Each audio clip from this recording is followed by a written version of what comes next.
blast out away from there. So those are things that we just commonly do. That's what we're hired to do, is to make sure that that plan and that site is good. So, but as you saw, it's all conditional, and those could be changed. You know, you could add, delete, or do as you please. Okay, that actually takes me to the next point. First of all, Mr. Tobin, thank you for your efforts in trying to work with the residents and get information together. Mr. Worth, 1 second. I just wanted Mr. Tobin to realize that I do appreciate the hard work that's gone into this, but you, I think, kind of hit it on the head, and this is really where my issue is, and the idea that there is no contract signed. The only recourse that I'm aware of, and correct me if I'm wrong, is that whatever we agree to, that gets recorded in the minutes. And quite honestly, even though Mr. Tobin is representing this affiliate, I don't know that he can say what they would be willing to do, but like you said, that is negotiated throughout different planning departments that could be somewhat amended. And I don't know that the legality of that would hold up in a court. Mr. Worth? Well, let me respond to that. The legal department has an additional format that they use for this particular type of rezoning, and at the end of it, and you haven't seen this, it's something that they come up with, but the owner does sign this. Okay. He puts his signature on this, it's witnessed, and it's recorded with the county. So there is if you want to call it contractual, he puts his name to it, and so he has to stand by everything that's there. That's a little bit more reassuring, but we've seen several of these situations. We had a situation with the auto body place not too long ago, where there was all kinds of conditions that they were supposed to meet and never did. And we had, so to me, I guess I'm going to default to the fact that I would like to see them be prosperous in this endeavor, but I think the conditions don't fit the area, and I'm not going to go to the extent of hoping that the city will back up and enforce what I've watched them ignore in the past. Mr. Green? Thank you, Madam Chair. I would like to say that where the owner has looked, and I have reviewed some of the things that Mr. Worth has, be willing to sign that contract. I can't get through any meetings with the planning department unless I sign that. And as far as the building itself, of course the owner has plans to fix up the building, but he has, what's he going to say at this point until he gets the permission to use it as a restaurant? He hasn't committed to it, but obviously we would take care of those things. Fair enough. Mr. Green? Thank you, Madam Chair. Mr. Worth, good evening. Good evening. The concern, at least myself, is the difference between a family restaurant and a banquet hall. At what point does having a wedding every once in a while become a banquet hall? Because that's what I think we're mostly concerned about. Well, banquet hall, that's quite a bit different from just a family restaurant. Family restaurant, it's obvious, that's an ongoing type of operation, but think about it. A lot of restaurants will have a wedding party at it if they choose to.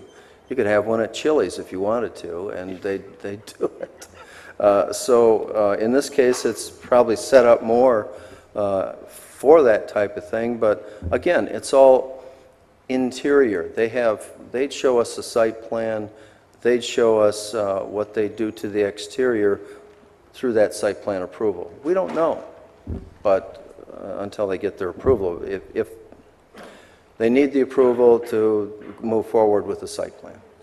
Now, as far as the banquet hall versus a restaurant, there's a difference, and it hasn't really been revealed here anything about a banquet hall. I looked at the minutes. Mr. Tobin mentioned wedding parties. How many? I couldn't begin to guess, but that's what he mentioned, and he said it here tonight too. Okay. Thank you, Madam Chair. Any other comments? Obviously, if there's a birthday party or a wedding or something like that, we're going to accommodate it. Now, how big? We're not talking about 400 or 500 people because we couldn't accommodate that many people, but that's what restaurants do in their back room. Any other comments from council members? Madam Chair. Ms. Vogt? Thank you, Madam Chair. Here's the problem, Mr. Tobin. I'm on this side. Mr. Tobin. There you are. Couldn't see it. What you have there is a metal building, and they apparently bring in bands or DJs and play music, and with that metal building, it reverberates, and it just I makes the understand. neighbors crazy. And I don't think there's anything, I mean, at a Chili's, you're not going to be bringing in a band or a DJ. Like at least they have been at this place, and it sounds like they will continue to do so. You just can't disturb the neighbors that way. You need to do something, or have your people, not you personally, do something to the interior so that it's not just a metal building that's, reverberating bass all night long. What are the hours of operation of your family restaurant? I beg pardon? The proposed hours of operation? 6 days a week, 12 o'clock to 10:30, 11, 12 o'clock, whatever. Okay. All right. All right, thank you. I think I can put it in the minutes of the meeting that if we got our approval tonight, we'd be very happy to go ahead and fix up the restaurant and solve some of those acoustical problems that seem to be bothering these folks. Be very happy to do that. How do I accomplish that without putting in writing or a drawing? I can't do it except tell you tonight that we certainly will go ahead with that program because I understand what you said. And we want to accommodate the neighbors. We've spent 4 or 5 months trying to accommodate these neighbors to give them everything they want. And they're certainly not going to stop now if they want a building that's more soundproof than it is now. All right, thank you. Any other comments? Go ahead and call the question. Mr. Sadowski? This is a motion to deny. Yes to deny. Mr. Stevens? Yes to deny. Ms. Vogt? Yes to deny. Mr. Warner? Yes to deny. Mr. Bacamino? Yes to deny. Ms. Comartin? Yes to deny. Mr. Green? Yes to deny. Mr. Liss? Yes. Camp, yes. The motion passed unanimously. Madam Chair, can we take a 10-minute recess? Request for a recess. Council will go into recess.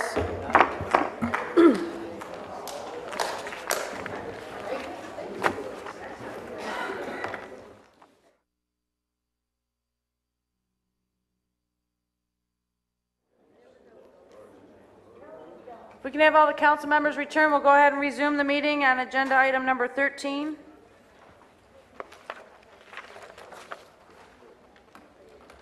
Okay. We've got a quorum. Go ahead. No one wants to revisit me? Please, let's not go back.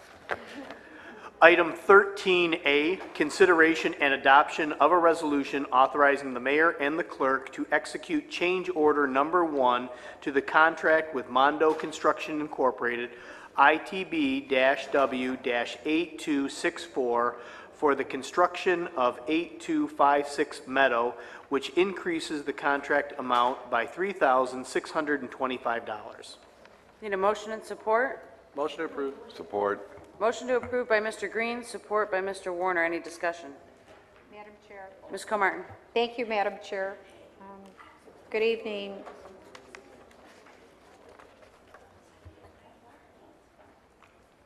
So quiet. Low before the storm. Good evening, Ms. Furlong. How are you? Good evening. Thank you. I'm fine. Good. Got a question for you. In regards to the changes that were made, I had some issues because they were dealing with changes that were according to the zoning ordinance. You know, you had certain items like the insulation, there were several of them that according to the codes were changed. To the energy codes. code, the building Yeah. code, yes. Yep. My question on that is, how did we miss those items in the bid? Well, unfortunately, we bid this last September, but because we didn't have the utility shutoffs, they couldn't get their permits. And so by the time we had the utility shutoffs in place and they applied for their permits, a new code had been adopted. Okay, but when was it, so it was bid in last September? Yes. and then the codes went in and changed. The codes changed sometime in March. March. Okay. I would just like to make it a point, when we do these bids, that we make sure it runs, the bid specs run through the building department, so we don't have these, you know, changes that reflect in codes being modified or whatever, where we have to come back and then we have to pay a premium.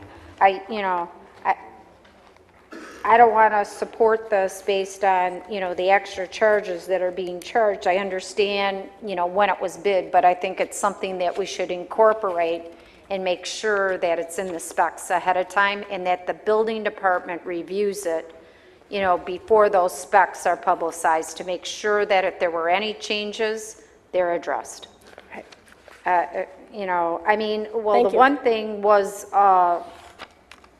a wall, actually a fence. Well, the fence is because after it was bid and the contractor started working on the site, he discovered that there was going to be an issue with protecting the neighbors' dogs from the workers and things. So it's really to protect the property and increase the marketability of the property, that we didn't realize at the time there was going to be the issue with the neighbors' dogs. Okay. All right, so they didn't really see that until they were out on the site working on a regular basis? Right. All right, thank you. Any other comments from council members? One comment, Madam Chair. Mr. Sadowski?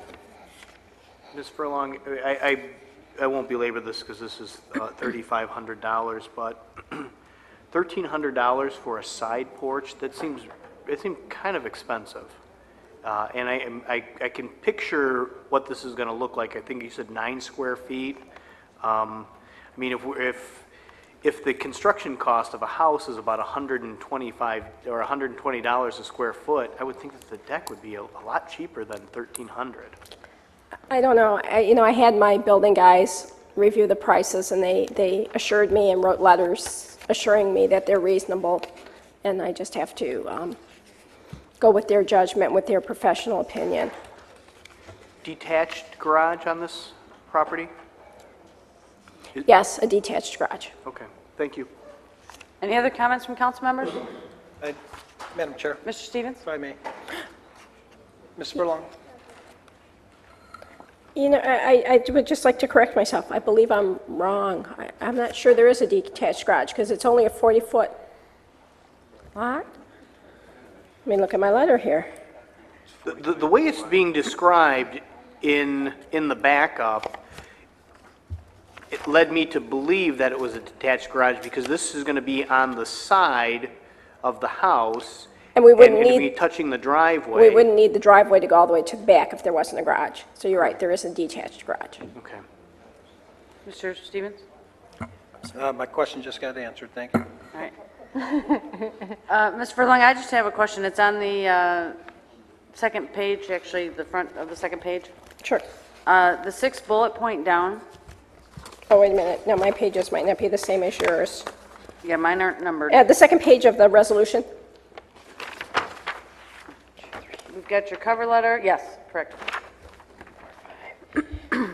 The side porch? No. No, the 6th one down where it says the invitation to bid Oh, yes. was stated that demolition would be covered under the building permit. The building permit is now requiring Mando pay an additional $175 for a separate demolition permit. The contract amount will be increased by $175 to reimburse Mando for the cost of the additional permit. I really don't understand the purpose of that.